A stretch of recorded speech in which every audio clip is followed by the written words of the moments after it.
Welcome to HM TV live report. Details చూద్దాం.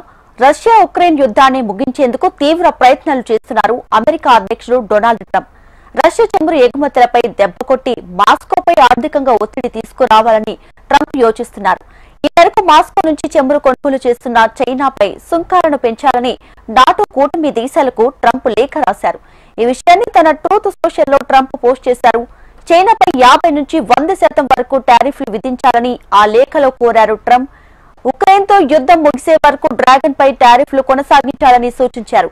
శాంతి ఒప్పందం కుదరగానే ఆ టారిఫ్లను సంహరించుకోవచ్చన్నారు.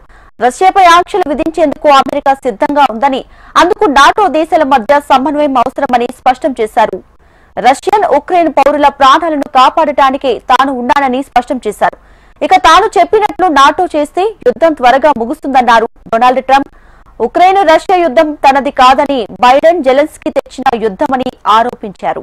ఇక పూర్తి డీటెయిల్స్ తో ఢిల్లీ ప్రతినిధి ఆర్కే సిద్ధంగా ఉన్నారు. ఆర్కే,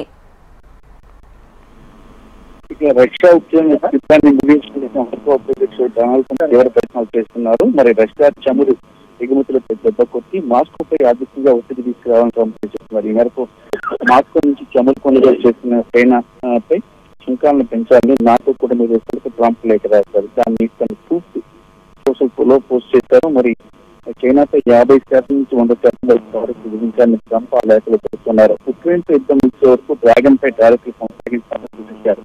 శాంతి ఒప్పందం కుదరగానే ఆ టారిఫ్లను మొత్తం వదిలించుకోవచ్చని చెప్పారు. రష్యాపై ఆంక్షలు విధించేందుకు అమెరికా సిద్ధంగా ఉందని, అందుకు నాటో దేశాల మీద సమన్వయం అవసరమని అన్నారు. రష్యా ఉక్రెయిన్ పౌరుల ప్రాణాలను కాపాడడానికి తాను ఉన్నానని రాసుకొచ్చారు. ఇక తాను చెప్పినట్లు చేస్తే యుద్ధం త్వరగా ముగుస్తుందని వెల్లడించారు. ఉక్రెయిన్ రష్యా యుద్ధం కాదు కాదని బైడెన్ అలాగే జెలెన్స్కీ తెచ్చిన యుద్ధం అని చెప్పేసి ట్రంప్ తన సోషల్ మీడియా ట్రూత్ లో పోస్ట్ చేయడం జరిగింది. Right RK, thanks for the updates.